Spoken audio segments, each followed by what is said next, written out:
আজকে আমি আপনাদেরকে দেখাবো কিভাবে আপনারা স্ন্যাপসিড অ্যাপ দিয়ে এরকম ফটো এডিটিং করবেন। তো ভিডিও শুরু করার আগে একটু কথা বলে রাখি, যদি আপনি এরকম আরও এডিটিং ভিডিও পেতে চান তাহলে চ্যানেলটি সাবস্ক্রাইব করতে ভুলবেন না। তো কথা না বাড়িয়ে চলুন আমরা আমাদের ভিডিওটি শুরু করে দিই। প্রথমে আপনি আপনার গ্যালারিতে যাবেন, তারপর যে ফটোটি করতে চান সেটা শেয়ার করবেন স্ন্যাপসিড অ্যাপের মধ্যে। তো আপনাদের সামনে এরকম একটি ইন্টারফেস চলে আসবে। তো আপনারা নিচের টুলস অপশনে ক্লিক করবেন, তারপর উপরে টুন ইমেজে ক্লিক করবেন, ব্রাইটনেস 31 প্লাস করে দেবেন,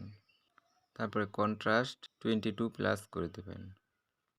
তারপর সিচুয়েশন 35 মাইনাস করে দেবেন, তারপর অ্যাম্বিয়েন্স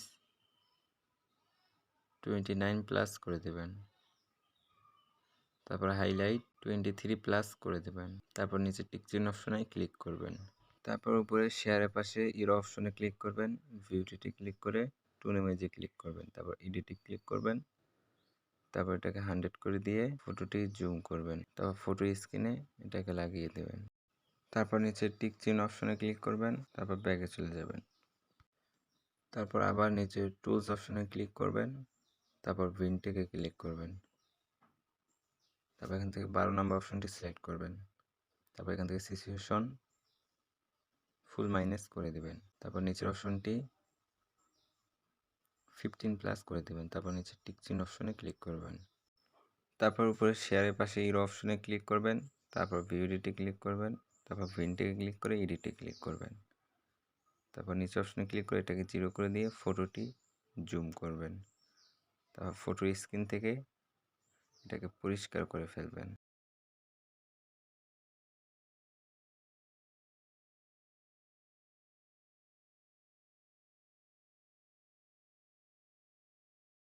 তারপর নিচে টিক চিহ্ন অপশনে ক্লিক করবেন, তারপর এখান থেকে ব্যাগে চলে যাবেন, ব্যাগে যাওয়ার পর আবার নিচের টুলস অপশনে ক্লিক করবেন, তারপর নিচের ডাবল এক্সপোজার অপশনে ক্লিক করবেন, তারপর প্লাস আইকনে ক্লিক করবেন,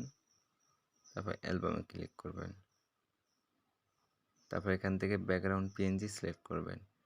এটার লিঙ্ক আমি আমার ডিসক্রিপশন বক্সে দিয়ে রাখছি, আপনারা সেখান থেকে ডাউনলোড করে নিতে পারেন।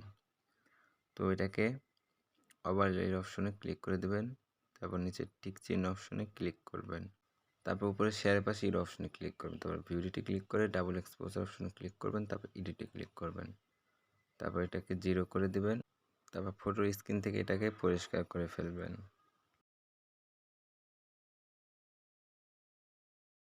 তারপর নিচে টিক চিহ্ন অপশনে ক্লিক করবেন, তারপর এখান থেকে ব্যাগে চলে যাবেন, তারপর আবার নিচে টুলস অপশনে ক্লিক করবেন,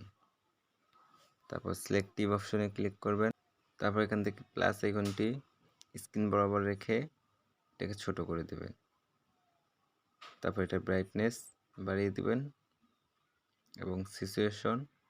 মাইনাস করে দেবেন, তারপর নিচে টিক চিহ্ন অপশনে ক্লিক করবেন, তারপর আবার নিচে টুলস অপশনে ক্লিক করবেন, তারপর পোর্ট্রাইট অপশনে ক্লিক করবেন,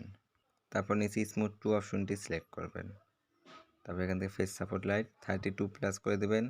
স্কিন স্মুথিং 20 প্লাস করে দেবেন, তারপর নিচে টিক চিহ্ন অপশনে ক্লিক করবেন,